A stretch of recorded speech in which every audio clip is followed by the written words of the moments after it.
Welcome to the wonderful world of wine. We are your hosts, Mark Lindsay and Kim Simone, exploring all things wine with you. You can find us on Facebook at The Wonderful World of Wine.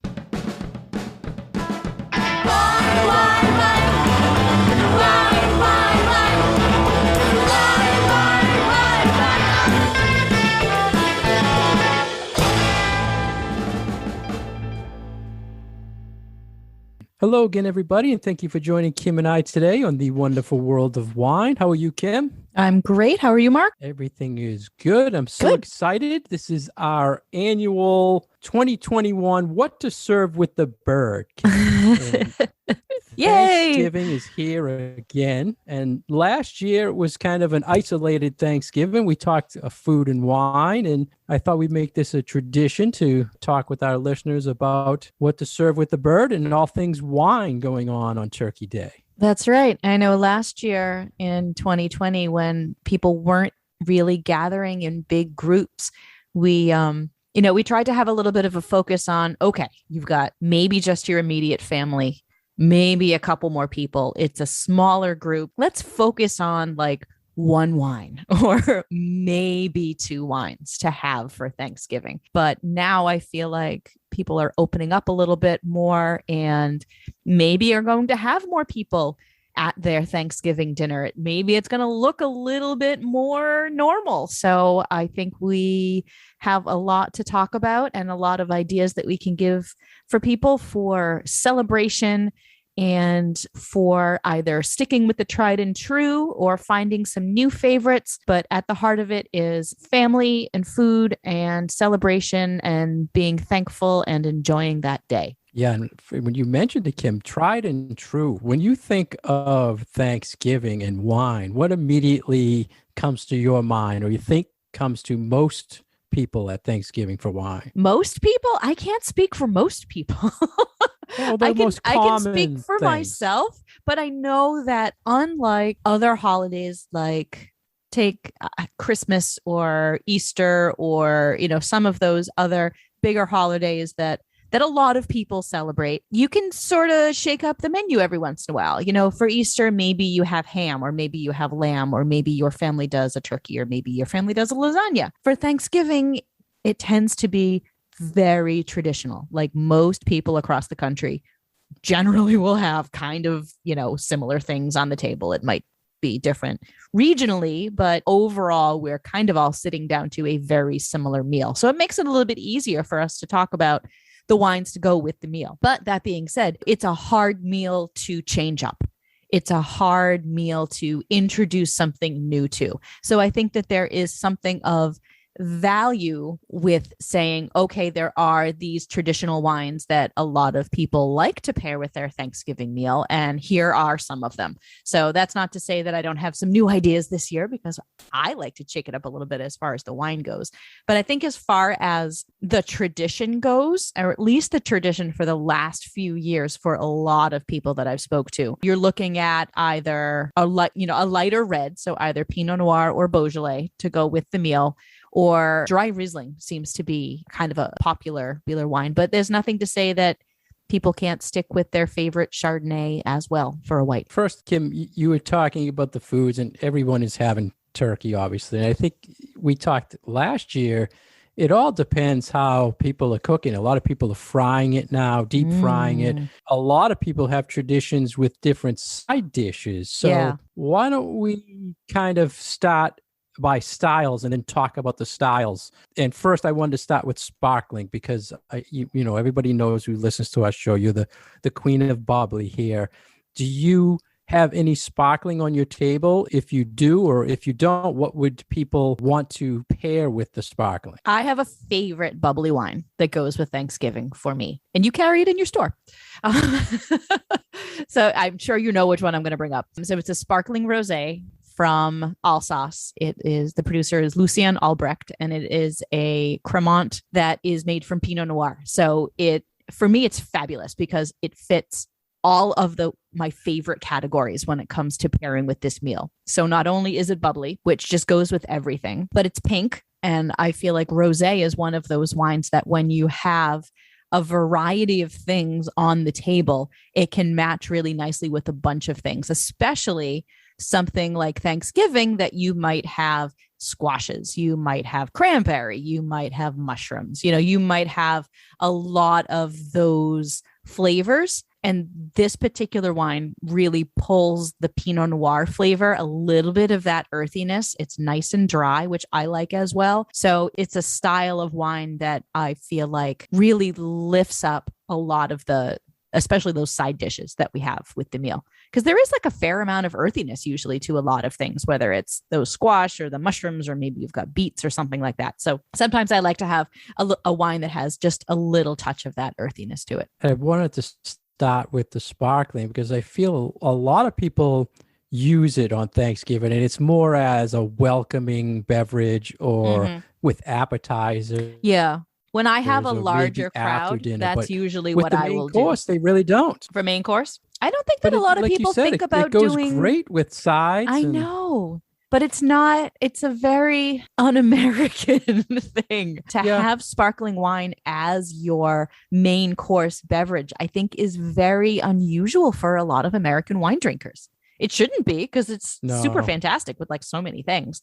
But usually it is reserved for that cocktail, a welcoming beverage beforehand. Or maybe you're having it with your cheese plate, because great with a whole variety of cheeses. But it really does stand up really nicely to the main meal too. And you mentioned that earthiness. I think also like the toastiness of a sparkling wine that's fermented in the bottle gives that flavor that goes great with earthy dishes. Yeah. And it's so nice because there are things in all sorts of price points.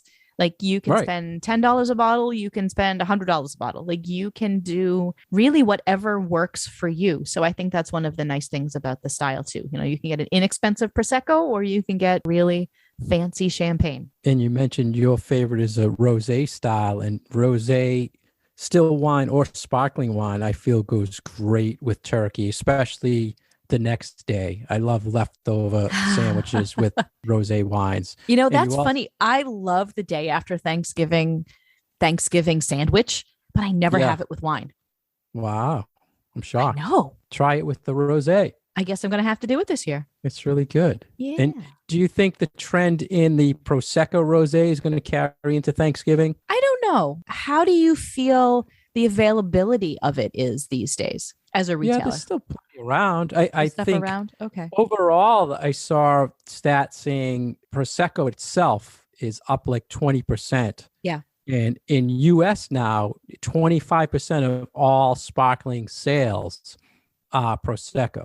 Wow. So I think the trend is that easy, affordable $10 to $20 bottle.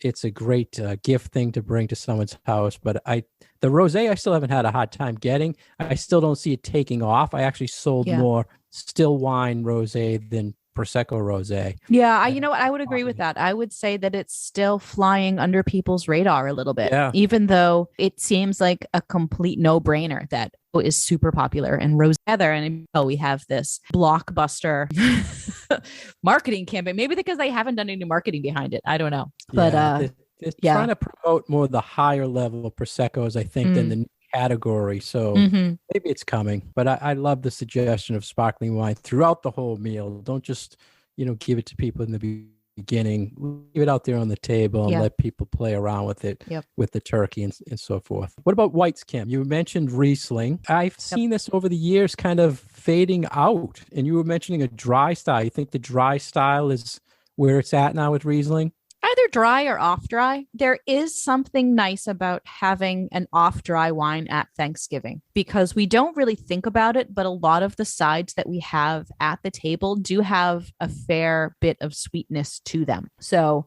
something like, if you're that family that does that sweet potato casserole with the marshmallows on top, very sweet.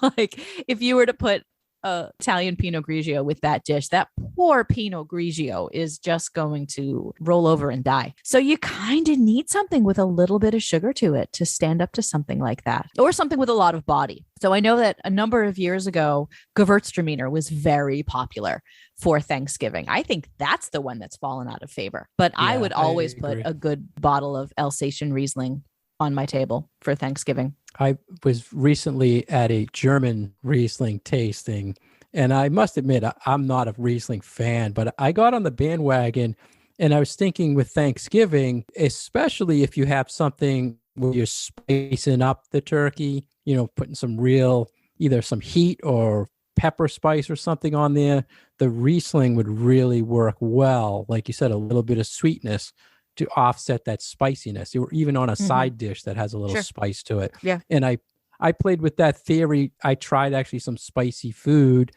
and I was amazed. I loved the Riesling after, and I never by itself, I didn't, but with food, it can really, isn't it incredible? Taste I know. really That's nice. What I like. Yeah. I always have to have at least one bottle of off dry or medium sweet Riesling kicking around my house for if we order Indian food or spicy Thai food. If we've got a spicy curry as takeout, I need to put something like that with the food. It's a complete no-brainer for me.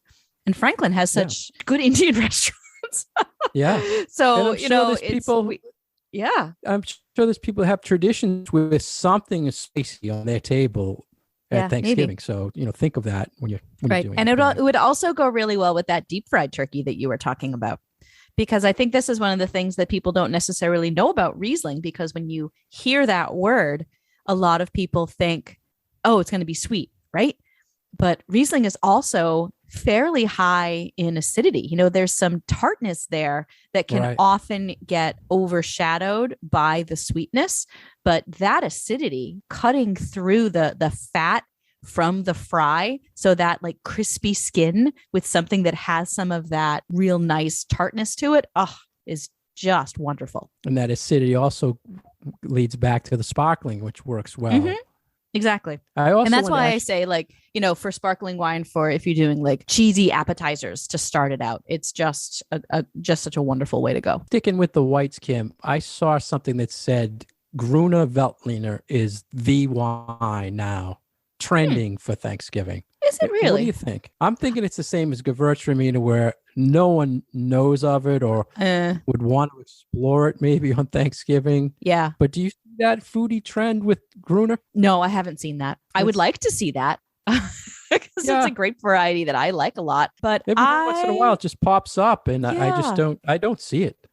So the nice thing about if you use a Gruner for Thanksgiving is that I bet it would go really well with the meat of the turkey itself, because like I like Gruner Veltliner with fondue, and fondue obviously is lots of cheese and very fatty. But again, it's another one of those wines that has nice high acidity, and that cuts through the fattiness of the cheese. So it's also going to cut through the fattiness of the dark meat of the turkey too. But it's not a wine that a lot of people, that makes sense, know about, or I think they would take a recommendation if it was given to them by a trusted person at a wine store that they regularly go to. But I don't think it's going to be people's first thought. Honestly, it's not my first thought either, as much as I like that grape variety. Well, here's my white I wanted to talk to you about that I feel really works well on Thanksgiving, and it doesn't get any respect on Thanksgiving, and that's Sauvignon Blanc. And I'm not talking the New Zealand style with that real, not something that's real tropical fruit or grapefruit, but something from, say, South Africa or even California, where it's more of a citrus, because a lot of turkey preparation, and in my home, when we prepare the turkey, there's a lot of orange, lemon that's used in citrus on the bird itself. Really? And I think it really enhances the dish for me. Huh. And I wanted your thoughts on, you see Chardonnay, you see the Gruner, you see the Gewürz, the Riesling, but you never see it go to for Sauvignon Blanc. And I wanted your thoughts on that.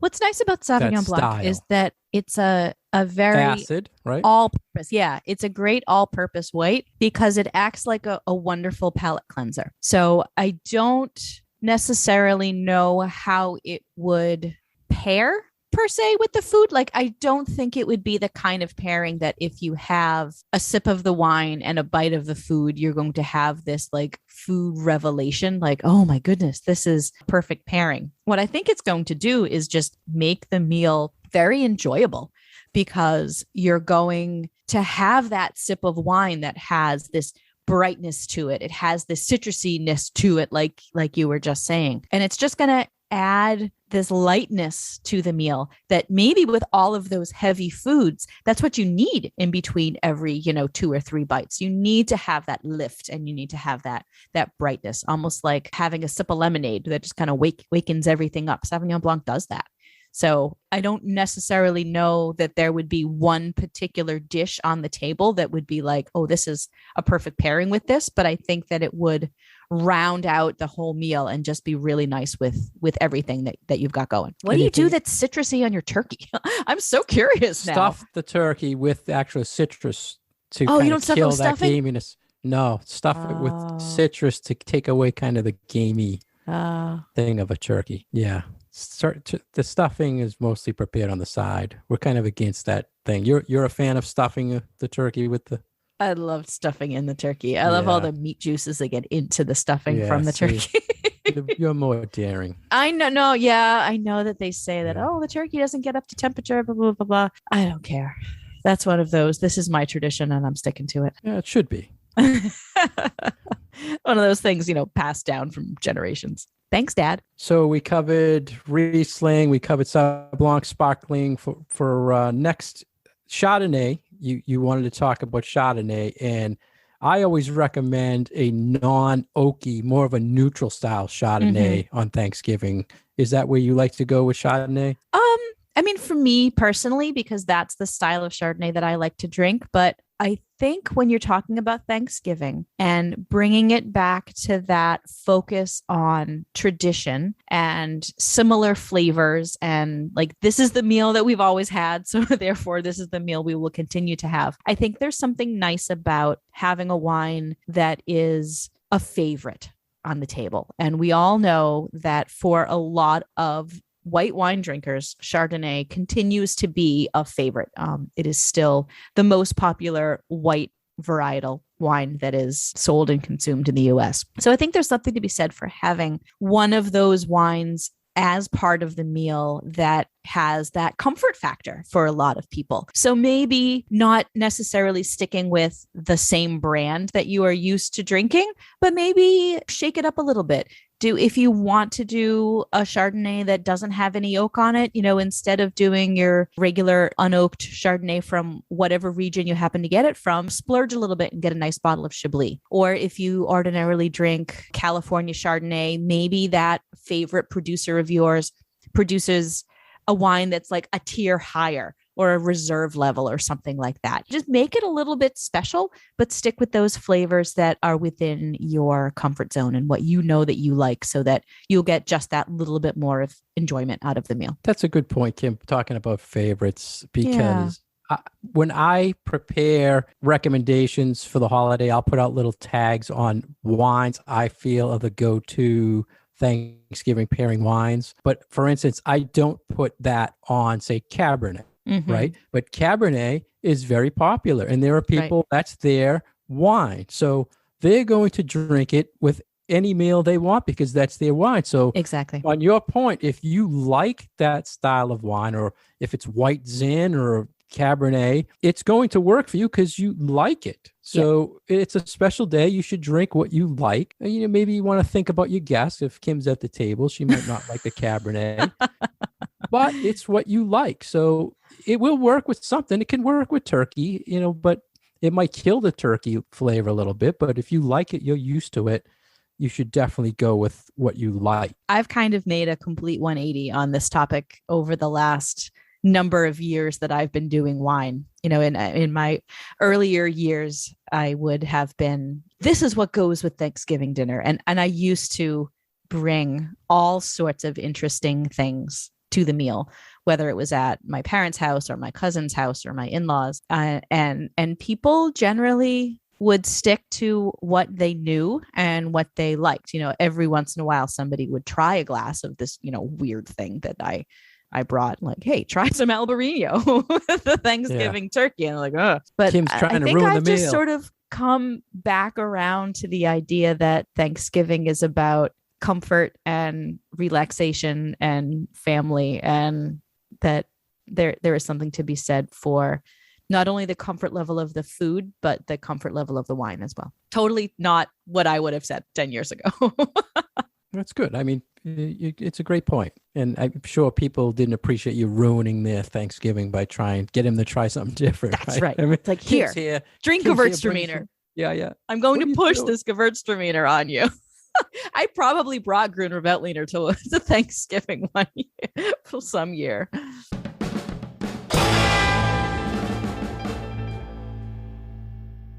You're listening to The Wonderful World of Wine. We are your hosts, Kim and Mark. You can find more information about me as well as classes at commonwealthwineschool.com and more information about Mark and his store at franklinliquors.com. And you can find us on Facebook at The Wonderful World of Wine. This is our annual Thanksgiving show.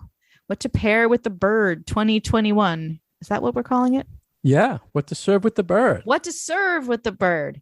That's what we used last year. That's what we're sticking to this year. And we have just had a great conversation about sparkling wines and whites. And now we want to move on to reds. And Mark, I can only assume that you have a number of reds to recommend with Thanksgiving dinner, whether they be tried and true or maybe something new and unusual this year. Yeah, I'm the big red fan. I think we should start out with the traditional what was in the past, the traditional wine, the Beaujolais Nouveau, Kim, and we need to talk and bring it up because we talked in past shows how I feel it's a trend that's really gone downhill. And I had sent you an article showing just that. It's just not popular any longer. Have you heard about it this year or seen it yet? Like it's coming or anything that the hype that's being released during Thanksgiving? It's so funny because there is so little hype about it anymore.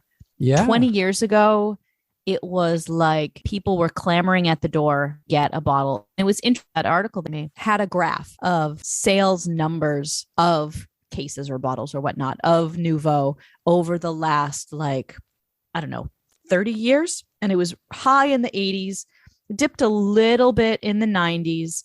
And then from 98 to 02 or 03 or something like that, it was fairly high again. And then it just completely plummeted. And I remember those years of 02, 03 working in retail. And we had stacks and stacks of Nouveau.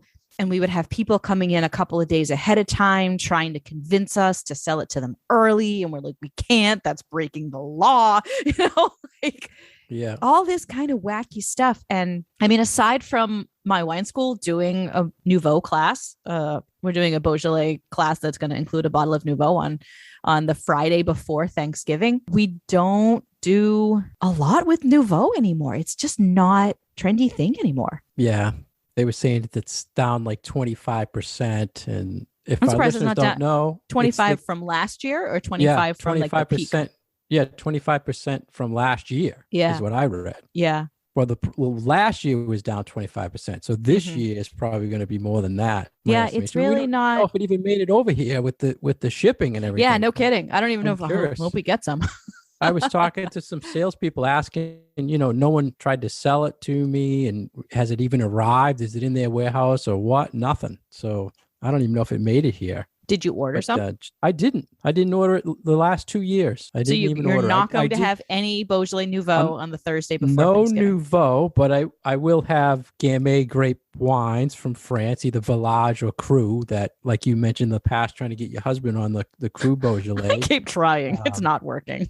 The grape is phenomenal. It's a great food wine, right? So I love it. People don't know the Gamay grape. And I think the other problem with Nouveau is people are expecting it to be $10 a bottle. And over the years, it's creeped up, or you had to buy more and more to keep it at that $10 price. And you can't get rid of it. So those days are gone about the $10. Yeah, in 2001, it was $9.99 or $8.99 or $7.99. But yeah, those days are long gone. With the container and shipping and everything this year, I don't think it'd be even close to that. Yep. But I did see another interesting article about that the Nouveau is made with it's just pressed really fast. It's fresh juice. They call it the carbonic maceration. I think we talked about it in the past, Kim.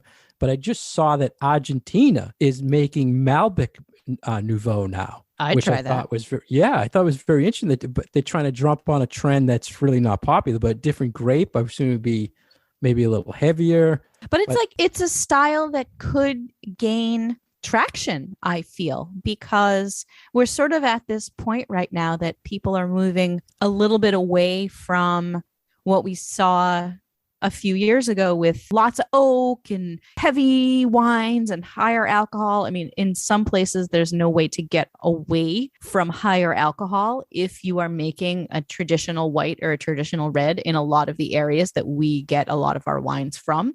So I think that winemakers are being really smart in trying to come up with alternate styles of wine from what they have, lowering the alcohol a little bit and keeping it lighter and fresher, and doing a carbonic or maybe picking a little earlier or doing those different things is a great way to experiment with developing new styles of wine that are going to appeal to people and that are going to work with, what is trending right now, which tends to be lower alcohol, a little lower calories, a little lower in body.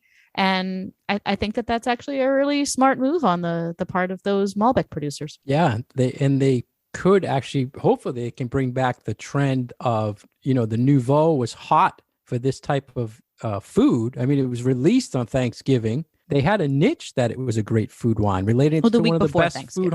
Yeah, but it was related to one of the best food holidays of the year. Yep. And they had a trend going with that. And then it just, but like you said, other people can jump in on it with other styles and take advantage. It may have just been that it outlived its popularity, because we're talking about the height of it was like what, 1984? Yeah. Something 80s. like that.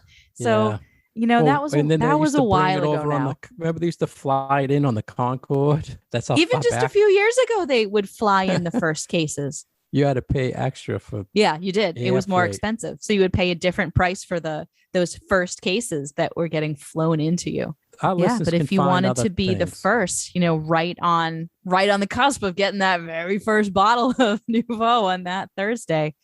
But, I think it's a trend that has lived its life. And now there are so many other delicious Beaujolais wines from the same region, but not necessarily that tutti fruity, ready to drink 4 weeks after it's been picked kind of wine, that it's a good time for people to rediscover Beaujolais. And it's really, there are so many good ones out there. And I will give credit to the folks from that region. They do so much to try to promote their wines. There are so many tastings and travel opportunities. I feel like all the time there are all of these things from the Beaujolais producers about, learn more about the Cru Beaujolais or the Village Beaujolais. And it's been a struggle, but once you taste them, they're some really excellent lighter red wines, if that's a style that you like. Yeah, let's talk more about lighter red wines and get on Pinot Noir now, Kim, because Pinot Noir to me is the best light red wine to use for Thanksgiving. It gives you that earthiness. It has fruit. It's light in body. It's got acid. Do you still feel Pinot Noir go-to Thanksgiving wine? Yeah, I do. And I feel like Pinot has been the go-to red for Thanksgiving for a number of years. Do you remember when it was Zinfandel? When the Thanksgiving red was Zinfandel? Red Zinfandel, not red white. Zinfandel. Yeah, no. yeah, it was. Yeah. That was very popular. So, we go back and forth between big, powerful, fruity red with the meal and this sort of lighter, more elegant, a little earthier flavor. So I think that just goes to show that there are so many things that can make a nice pairing with the meal. And we can never agree as to what is the perfect pairing keeps changing. So I think that says something about people's Thanksgiving Day meals, that there's always room for something different on the wine side to be added to it. Yeah, it's great as a retailer because there's just so many suggestions you can give. And it's the chances that someone doesn't like something for a wine to pair with Thanksgiving, it's not very common. There's always something. There's always a light or a red or a white or a sparkling. Something will work. So let's. And it's so nice to have a variety too, because especially if you have a crowd for Thanksgiving dinner, you're going to have people who like different things. So it always makes sense to have at least a red and a white. And if you want to pull out all the stops and you want a red and a white and a rosé and a bubbly and something else, and sometimes I throw in a dessert wine just to completely throw people off to go with pumpkin pie. There's so much out there that is just wonderful and delicious and makes the whole day just a little bit nicer. So give me one other red or a couple other quick reds you feel. You mentioned Zinfandel. It's still a good varietal to use at Thanksgiving. If you like heavier. If you like heavier or fruitier, because there's a lot of fruity styles out there. I like that dried version. I think can go real well with a lot of side dishes on the table. Yeah. What other red? Because I had two I wanted to ask you your thoughts on why they don't trend at Thanksgiving. What we are doing this year is Northern Italian reds, but I haven't decided which one yet. But they're on the lighter side, which is kind of what I was going for. And we also really like Italian wine in our family. So I'm either going to do a Dolcetto or this grape variety that I just recently had for the first time called Pella Verga. Oh, yeah. Have you had that? Nice. Yeah. Light. Yeah. It's light. It's along the same lines of those Pinot Noirs, but a little more like black pepper spice. So I felt like because it was a wine that had more of a savory element than a fruity element, that it would pick up those pepper notes or spice notes or earthy notes in a lot of the things. So because I'm the one cooking Thanksgiving dinner, I know exactly what's going into everything. Right. So I was like, oh yeah, like this would go great with the sausage that's going to be in the stuffing. And I know what is in the squash. So this part of it will work with that. So yeah, I think we're going to go with a lighter Northern Italian red instead of that Pinot Noir for our meal this year. Both work really well. Even Barbera works. I mean, a little higher in acid. It's a good choice. I was thinking you were going to go Spanish, and I had actually a couple of Spanish grapes I thought I was going to use this year. One being Mourvedre, because I wanted to bring some earthiness back on the table. Absolutely. Great idea. A little bit more body, but more earthiness to bring out, because there's so much on the table. There's the stuffing, there's the potatoes, there's so many vegetables that are earthy that I thought, and it wouldn't overpower the turkey. It would actually go well. So my red was going to be a Mourvedre this year, or even a Grenache or a Tempranillo that's not a like Rioja, not an oaky, but I was going to go more Spanish varietals. It's funny. We kind of switched. Usually we did. I'm the Italian guy and you were going Spanish lately. So, but on that similar vein of Spanish wine, I think a Mencia from northern Spain. That was my other idea for a lighter, slightly earthier red, that if you don't want to do Pinot and you want to sort of shake it up a little bit and introduce something new to your Pinot Noir drinkers, I think Mencia would be a really nice addition to the Thanksgiving table. And they make some beautiful rosé with that grape that I was loving. Beautiful rosé from all over the country. Like I've had great Rioja rosés. There are some really funky chocolatey rosés. There's a lot of great stuff for rosé from Spain. Last year we kind of focused on every little dish. This year I think it was good that we focused more on the wine. And I saw something also, Kim, about port trending. The port people always like to push, the heavy stuff, but I kind of stick with port only and recommend it only towards the end, maybe with the pecan pie, that type of thing. I was just going to say that. Anything with nuts. Or if you are a family who does maybe a traditional Italian family like ours is, and you have like the bowl of nuts, that is a course between, you do fruit and nuts between the main meal and dessert. Having a tiny little glass of port when you're opening up pecans and hazelnuts and almonds, that would just be absolutely lovely. But it would also be the kind of thing that would go great with actually a lot of things. You wouldn't necessarily think that it would go with apple pie, but apples and nuts are really a wonderful combination. And if you think about, a lot of ports have sort of a berry component to them, and berries and apples are really wonderful together. So any of those dessert wines, I feel like, would have a natural place at the Thanksgiving dessert table. Great. Well, there you have it. What to serve with the bird, the 2021 edition. Kim and I want to thank you, Kim, for another great year of talking wine. I'm always thankful that we do this show together. And thank you to our listeners for putting up with us. And I hope we can do it again next year and keep talking wine. Yes, thank you. And we love doing it. And you know how excited I get talking about food. And I love food-based holidays. So this is one of my favorite shows every year to do.